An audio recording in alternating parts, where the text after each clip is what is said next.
Sushant sir, നമ്മുടെ വിദേശകാര്യമന്ത്രി S Jaishankar, നമ്മുടെ പ്രധാനമന്ത്രി നരേന്ദ്രമോദി ഈ ലോകത്ത് നടക്കുന്ന ജിയോ പൊളിറ്റിക്സിൽ അല്ലെങ്കിൽ അതിൽ ഇന്ത്യ എന്ത് പറയുന്നു, ഇന്ത്യക്ക് എന്താണ് പറയാനുള്ളത്, ഇന്ത്യൻ നിലപാട് എന്ത് എന്നൊക്കെ ലോകത്തിനു മുന്നിൽ തുറന്നു പറയാൻ അധികാരം നൽകിയിരിക്കുന്ന ഒരു വ്യക്തി കൂടിയാണ് എസ് ജയശങ്കർ. അതുകൊണ്ട് തന്നെ അദ്ദേഹത്തിന്റെ പ്രസ്താവനകൾ, പരാമർശങ്ങളൊക്കെ ലോക മാധ്യമ ശ്രദ്ധ പിടിച്ചു പറ്റുന്നവയാണ് പല സമയത്തും. ഇപ്പോഴിതാ കഴിഞ്ഞ ദിവസം താലിബാൻ വിദേശകാര്യമന്ത്രി ഇന്ത്യയിൽ വന്ന സമയത്ത് ഇന്ത്യയും താലിബാനും തമ്മിൽ നടത്തിയ സംയുക്ത വാർത്താ സമ്മേളനത്തിനിടെ അല്ലെങ്കിൽ ചില പ്രസ്താവനകൾ പങ്കുവയ്ക്കുന്നതിനിടെ എസ് ജയശങ്കർ ഒരു കാര്യം പറയുകയുണ്ടായി. ഇന്ത്യയും അഫ്ഗാനിസ്ഥാനും അല്ലെങ്കിൽ ഇന്ത്യയും താലിബാനും തമ്മിൽ ഒരു അതിർത്തി പങ്കിടുന്നുണ്ട്. അതുകൊണ്ട് തന്നെ താലിബാനെ സംരക്ഷിക്കേണ്ടുന്ന ഒരു ചുമതല അല്ലെങ്കിൽ അതിന് ഞങ്ങൾ ബാധ്യസ്ഥരാണ് എന്ന രീതിയിൽ ഒരു പ്രസ്താവന എസ് ജയശങ്കർ നടത്തുകയുണ്ടായി. നമുക്കറിയാം, താലിബാനും പാകിസ്ഥാനും തമ്മിൽ സംഘർഷങ്ങൾ നിലനിൽക്കുന്നുണ്ട്. താലിബാൻ ഇന്ത്യയിൽ എത്തിയത് ലോക മാധ്യമങ്ങൾ ചർച്ച ചെയ്യുകയാണ്. അതിനിടയിലാണ് എസ് ജയശങ്കറിന്റെ ഇത്തരം ഒരു പ്രസ്താവന പുറത്തു വരുന്നത്. പക്ഷേ എസ് ജയശങ്കർ പറഞ്ഞ കാര്യത്തെ പരിശോധിക്കുമ്പോൾ നമുക്ക് ആർക്കും അറിയില്ല എവിടെയാണ് ഇന്ത്യയും അഫ്ഗാനും തമ്മിൽ ഒരു അതിർത്തി പങ്കിടുന്നത്.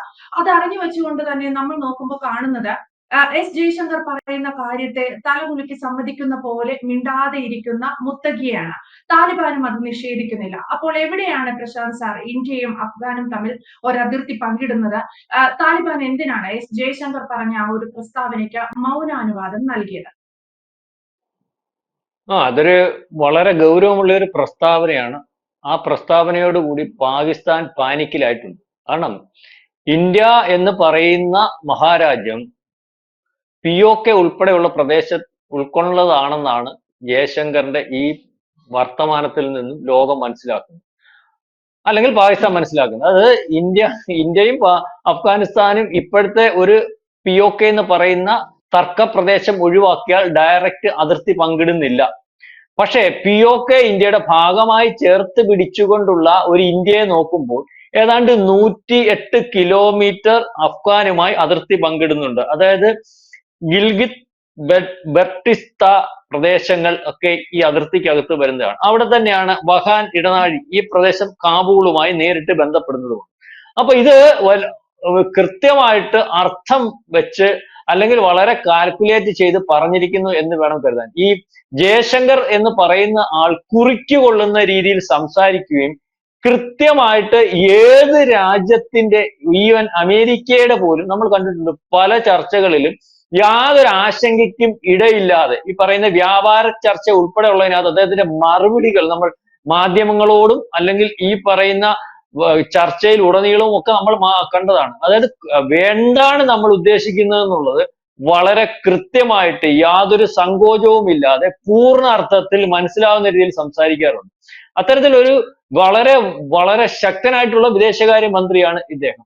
അതുകൊണ്ട് തന്നെയാണ് ഈ പറയുന്നതിനകത്ത് വലിയ അർത്ഥമുണ്ട്. നമ്മൾ പലപ്പോഴും നമ്മൾ കയറി പിടിക്കേണ്ട, POK അതിന്റെ സമയത്ത് ഇങ്ങ് വന്നോളും എന്ന് നമ്മളുടെ ആഭ്യന്തരമന്ത്രിയും ഈ പറയുന്ന രാജ്നാഥ് സിംഗും ഒരുപക്ഷെ പല ഘട്ടങ്ങളിൽ ജയശങ്കറും ഒക്കെ പറയുന്നതിന്റെ കാര്യം അതിനൊരു സഹായം അഫ്ഗാനിസ്ഥാനിൽ നിന്നുണ്ടാകും, അല്ലെങ്കിൽ അത്തരത്തിലൊരു നീക്കം അഫ്ഗാനിസ്ഥാൻ നടത്തും, അല്ലെങ്കിൽ വേണ്ടി വന്നാൽ നടത്തും, അല്ലെങ്കിൽ അവിടെ നടക്കുന്ന ഈ പറയുന്ന ആഭ്യന്തര കലഹത്തിനൊക്കെ വേണ്ട സഹായം, അല്ലെങ്കിൽ പാകിസ്ഥാനെതിരെ നടക്കുന്ന നീക്കങ്ങൾ, അല്ലെങ്കിൽ ആ പ്രദേശം സ്വതന്ത്രമാവണമെന്ന് പറഞ്ഞ് നടക്കുന്ന നീക്കങ്ങൾക്കൊക്കെ ഇൻഡയറക്റ്റ് ആയിട്ട് അഫ്ഗാനിസ്ഥാനും അല്ലെങ്കിൽ അതിന് പിന്തുണ കൊടുക്കുന്ന ഒരവസ്ഥ ഇന്ത്യക്കും ഉണ്ട് എന്നാണ് നമ്മൾക്ക് മനസ്സിലാവുന്നത്. ഇന്ന് ഈ പറയുന്നത് ഇപ്പൊ നടന്ന ഒരു പ്രക്ഷോഭം, ഈ പറയുന്ന അഫ്ഗാൻ പാകിസ്ഥാൻ അതിർത്തിയിൽ നടക്കുന്ന വിഷയം, അല്ലെങ്കിൽ ഈ പറയുന്ന ഡ്യൂറേറ്റ് ലൈൻ, അതായത് പാകിസ്ഥാൻ അഫ്ഗാൻ അതിർത്തി, ഇത് പണ്ട് ബ്രിട്ടീഷുകാരുടെ കാലത്ത് 1800 കാലഘട്ടത്തിൽ തന്നെ തീരുമാനിച്ചാണ്. അന്ന് തൊട്ടേ തർക്കമുള്ള സ്ഥലമാണ്. ആ പ്രദേശത്തിന്റെ അല്ലെങ്കിൽ അങ്ങനത്തെ ഒരു 2400 കിലോമീറ്റർ വരുന്ന അതിർത്തിയിലാണ് ഈ പ്രശ്നം. അവർക്ക് കൊടുത്തിരിക്കുന്ന അതിർത്തി അംഗീകരിക്കാൻ, അല്ലെങ്കിൽ പാകിസ്ഥാൻ പറയുന്ന അതിർത്തി അംഗീകരിക്കാൻ അഫ്ഗാനിസ്ഥാൻ തയ്യാറല്ല. അതിന്റെ കെയർ ഓഫിൽ ഈ പറയുന്ന ഇപ്പോൾ ഉള്ള താലിബാനും മുമ്പുള്ള പല ഗവൺമെന്റുകളും ഈ അതിർത്തിയുമായി ബന്ധപ്പെട്ട് യുദ്ധം ഉണ്ടാവുകയും ഇപ്പൊ TTP ഈ പ്രദേശങ്ങൾ, അതിർത്തി പ്രദേശങ്ങൾ, അല്ലെങ്കിൽ തെഹ്രീക്കെ താലിബാൻ, ഈ പറയുന്ന തെഹ്രീക്കെ താലിബാൻ പാകിസ്ഥാനിലുള്ള ഈ പറയുന്ന അഫ്ഗാൻ അനുകൂലികളും അല്ലെങ്കിൽ ഈ പറയുന്ന താലിബാൻ അനുകൂലികൾ, അതായത് തെഹ്രീക്കെ താലിബാൻ ആണ് വലിയ വലുപ്പത്തിൽ ഒരുപക്ഷെ ഈ പ്രദേശം നിയന്ത്രിച്ചുകൊണ്ടിരിക്കുന്നത്. അവരുടെ നിയന്ത്രണത്തിൽ തന്നെയാണ് ഈ പ്രദേശം. ഇവരെ ഒതുക്കുന്നതിന്റെ ഭാഗമായിട്ടാണ് കഴിഞ്ഞ ദിവസം ഈ പറയുന്ന കാബൂളിലേക്ക് വ്യോമാക്രമണം നടത്തിയത്. ഏതാണ്ട് 2021 അധികാരത്തിൽ വന്നതിന് ശേഷം ഈ പറയുന്ന സംഘർഷങ്ങൾ പരസ്പരം അങ്ങോട്ടും ഇങ്ങോട്ടും വളരെ വലിയ വലുപ്പത്തിലാണ് നടക്കുന്നത്. ഈ 2025 മാത്രം 600ഓളം ഈ പറയുന്ന അക്രമങ്ങൾ ഈ TTP നടത്തുകയും വളരെ വലിയ ആഘാതങ്ങൾ, അതായത് ആയിരക്കണക്കിന് ഏതാണ്ട് 2400ഓളം പട്ടാളക്കാരെ കൊല്ലുകയും ഒക്കെ ചെയ്തിട്ടുണ്ട് TTP. അപ്പൊ അന്ന് ഈ പാകിസ്ഥാനും തിരിച്ചടിക്കുന്നുണ്ടെങ്കിൽ പാകിസ്ഥാന്റെ തിരിച്ചടിയുമായിട്ട് തുലനം ചെയ്ത് നോക്കുമ്പോൾ ഈ പറയുന്ന TTPയുടെ തിരിച്ചടി കൂടുതലാവുകയും ഓരോ അർത്ഥത്തിലും ഓരോ പ്രാവശ്യത്തെ ആക്രമണം മുൻപത്തേക്കാളും വ്യത്യസ്തമായിട്ടും അല്ലെങ്കിൽ അതിനെക്കാട്ടിൽ കൂടുതൽ വലിപ്പത്തിലും ഒക്കെ നടത്തി മുന്നോട്ട് പോകുന്ന ഒരവസ്ഥയുണ്ട്. അപ്പം ഈ സമയത്ത് ലോകരാജ്യങ്ങൾ അല്ലെങ്കിൽ ബോർഡ് അല്ലെങ്കിൽ ഈ അഭിപ്രായം പറയുമ്പോൾ, അല്ലെങ്കിൽ താലിബാൻ അഭിപ്രായം പറയുമ്പോൾ, ഞങ്ങളുടെ രാജ്യത്ത് ഭീകരവാദികളില്ല, പാകിസ്ഥാൻ ഈ പറയുന്ന അക്രമം ഞങ്ങളുടെ പുറത്താണെന്ന് പറയുമ്പോൾ നിങ്ങളുടെ അതിർത്തി, നിങ്ങൾക്ക് വലിയ സാങ്കേതിക വിദ്യ, നിങ്ങൾക്ക് വലിയ സംവിധാനമൊക്കെ ഉള്ളതാണല്ലോ, നിങ്ങളുടെ അതിർത്തി നിങ്ങൾക്ക് സംരക്ഷിക്കാൻ വയ്യേ? ഞങ്ങളുടെ ഭാഗത്ത്, ഞങ്ങളുടെ അകത്ത് ഉണ്ടായിരുന്ന നിങ്ങൾ പടച്ചുവിട്ട ഈ പറയുന്ന ഭീകരവാദികൾ, അതിനെല്ലാം ഞങ്ങൾ ഒഴിവാക്കി. ഞങ്ങളുടെ രാജ്യത്തിനകത്ത് സമാധാനവും പ്രശ്നങ്ങളും ഉണ്ട്. നിങ്ങൾ പറയുന്നത് പോലെ വിഷയങ്ങൾ അതിർത്തിക്കകത്ത് നിങ്ങളുടെ രാജ്യത്തിനകത്ത് നടക്കുന്ന, അതായത് TTP അല്ലെങ്കിൽ ഈ പറയുന്ന ഈ വിഷയങ്ങൾ നടക്കുന്നതും പാകിസ്ഥാൻ അകത്ത് തന്നെയാണ്. അഫ്ഗാനിസ്ഥാൻ ബോർഡറിൽ പാകിസ്ഥാനകത്ത്. അതിനാ ഉത്തരവാദിത്വം നിങ്ങൾ ഏറ്റെടുക്കണം, അല്ലെങ്കിൽ അത് നിർത്തുന്ന ഒരവസ്ഥ ഉണ്ടാകണം. ഈ പറയുന്ന പോലെ ഭീകരവാദത്തെ വളർത്തുന്ന ഒരു അവസ്ഥ ഉണ്ടാകണ്ട. ഈ പ്രസ്താവനകളെല്ലാം നടത്തുന്നത് എവിടെ വെച്ചാ? ഇന്ത്യയിൽ വെച്ചാ. ആരാ കൂടെ നിൽക്കുന്നത്? ജയശങ്കറാണ്. അതിന്റെ അർത്ഥം എന്താ? ഇന്ത്യയെ പോലെയുള്ള രാജ്യത്ത് നിന്ന് ഇത്തരത്തിൽ പാകിസ്ഥാനോട് മറുപടി പറയാൻ ഇന്ത്യ അനുവാദം കൊടുത്തിരിക്കുന്നു. അങ്ങനെ വേറെ രാജ്യത്ത് നിന്ന് അങ്ങനെ പറയുന്ന ഒരു അവസ്ഥ ഇല്ല. നേരത്തെ മുനീർ ഈ പറഞ്ഞ അമേരിക്കയിൽ പോയെന്ന് പറഞ്ഞതുപോലെ മനസ്സിലാവുന്നുണ്ട്. അന്നേരം അമേരിക്ക നമ്മൾ ചോദിച്ചില്ല, ഈ ഭീകരവാദിക്ക് അമേരിക്കയിൽ പോയി നിന്ന് ഇന്ത്യക്കെതിരെ സംസാരിക്കാൻ എന്തിന് അവസരം കൊടുത്തു എന്ന് ചോദിച്ചില്ലേ? അതിന് മറുപടി എന്താണോ? അഫ്ഗാനിസ്ഥാന്റെ ആഭ്യന്തരമന്ത്രി ഇവിടെ വന്നിട്ട് പാകിസ്ഥാന് വേണ്ട മറുപടി കൊടുക്കുന്നു. ഞങ്ങൾക്ക് സമാധാനം വേണമെന്നുണ്ട്, ഞങ്ങളുടെ സമാധാനത്തോടു കൂടി അല്ലെങ്കിൽ സമാധാനത്തോടു കൂടി പോകണമെന്ന് ആഗ്രഹിക്കുന്ന ജനത പാകിസ്ഥാനിലും ഉണ്ട്. നിങ്ങൾക്കത് വേണോ വേണ്ടായോ എന്ന് നിങ്ങൾ തീരുമാനിച്ചോളാനാണ് പറഞ്ഞത്. അതായത് അത്തരത്തിൽ ഒരു വെല്ലുവിളി. അതിന് ശേഷമാണ് ഈ പറയുന്ന കഴിഞ്ഞ 12-ാം തീയതി കാബൂളിലേക്ക് ആക്രമണം നടക്കുകയും അതിന്റെ തിരിച്ചടി നടത്തുകയും ഏതാണ്ട് 12ഓളം പോസ്റ്റുകളും 4ഓളം പ്രവിശ്യകളും പിടിച്ചെടുക്കുകയും ഏതാണ്ട് 56-60ഓളം പട്ടാളക്കാര് ഔദ്യോഗികമായിട്ട് മരിച്ചു എന്ന് പാകിസ്ഥാന് സമ്മതിക്കേണ്ടി വരികയും പാകിസ്ഥാൻ തിരിച്ചു പറയുന്നുണ്ട്, ഞങ്ങൾ 200 പേരെ കൊന്നു താലിബാനികളെ. അപ്പൊ നമ്മുടെ 7 വിമാനങ്ങൾ വന്നവന്മാരെ തകർന്നു പറഞ്ഞില്ലേ? ഇപ്പോഴും പറഞ്ഞുകൊണ്ടിരിക്കുമല്ലേ? ഇന്നത്തെ പ്രസ്താവന കണ്ടില്ലേ, ട്രംപ് ആ യുദ്ധം നിർത്തിയത്? അപ്പൊ അവന്മാര് പറയുന്ന ആ കാര്യത്തിനകത്തൊന്നും വിശ്വസിക്കേണ്ട കാര്യമില്ല.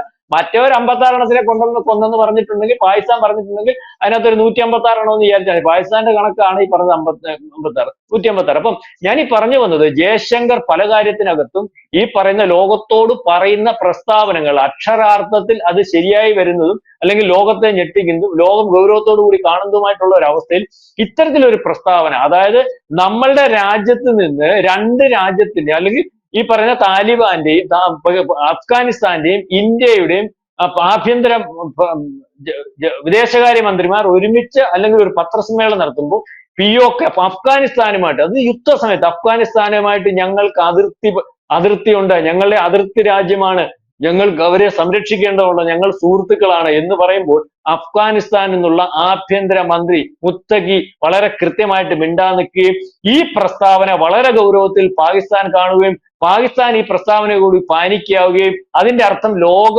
രാഷ്ട്രങ്ങൾ, മാധ്യമങ്ങൾ വിശകലനം ചെയ്യുന്നത് ഈ പറയുന്ന POK പിടിച്ചെടുക്കുന്നതിന് വേണ്ടി ഇന്ത്യ തീരുമാനിച്ചിട്ടുണ്ട്, വളരെ കാലമായിട്ട് അതിന് വേണ്ട സഹായം ഈ പറയുന്ന അഫ്ഗാനിസ്ഥാനിൽ നിന്നുണ്ടാകും, ആ നീക്കം വളരെ വൈകാതെ ഉണ്ടാകും എന്നൊക്കെയുള്ള രീതിയിലേക്കുള്ള ചർച്ചയും കാര്യങ്ങളും ലോകം ചർച്ച ചെയ്യുന്നുണ്ട്, അല്ലെങ്കിൽ ചർച്ച ചെയ്തിട്ടുണ്ട്.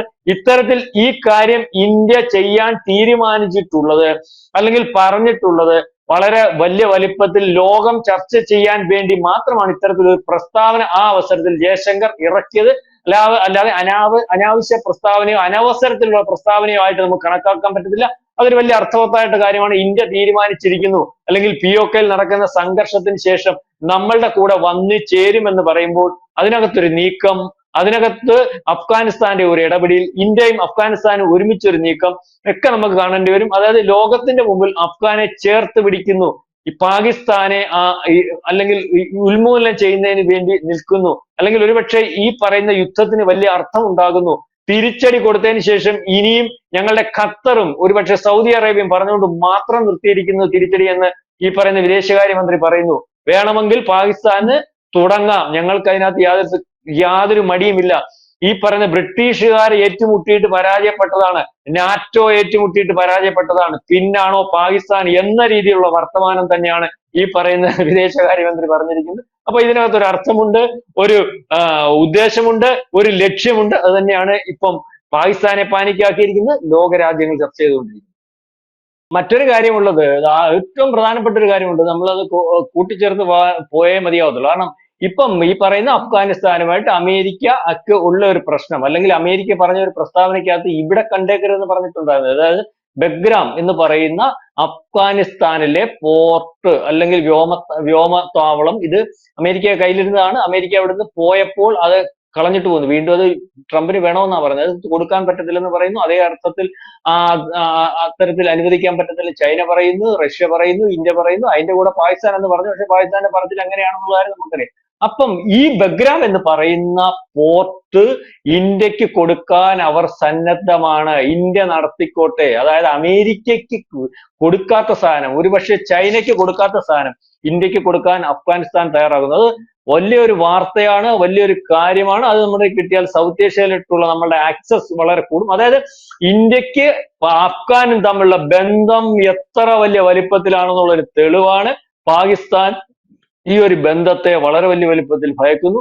അമേരിക്കയ്ക്കും ഇത് വലിയൊരു തലവേദനയായിട്ട് മാറും എന്ന് വേണം കരുതാൻ. യെസ്, അതാണ്. എന്തായാലും പ്രശാന്ത് സാർ പറഞ്ഞതുപോലെ എസ് ജയശങ്കർ ഉദ്ദേശിച്ചിരിക്കുന്ന ആ അതിർത്തി എന്ന് പറയുന്നത് POK ആണ്. അങ്ങനെ POK താലിബാൻ ഇന്ത്യക്ക്, അല്ലെങ്കിൽ ഇന്ത്യ അത് പിടിച്ചെടുക്കുകയാണെങ്കിൽ താലിബാനുമായി ഏകദേശം 108 കിലോമീറ്ററോളം വരുന്ന ഒരു അതിർത്തി ഇന്ത്യ പങ്കിടും. ഭാവിയിൽ അതിനുള്ള സാധ്യത കൂടിയാണ് എസ് ജയശങ്കർ ആ പ്രസ്താവനയ്ക്കിടെ ചൂണ്ടിക്കാണിച്ചിരിക്കുന്നത്.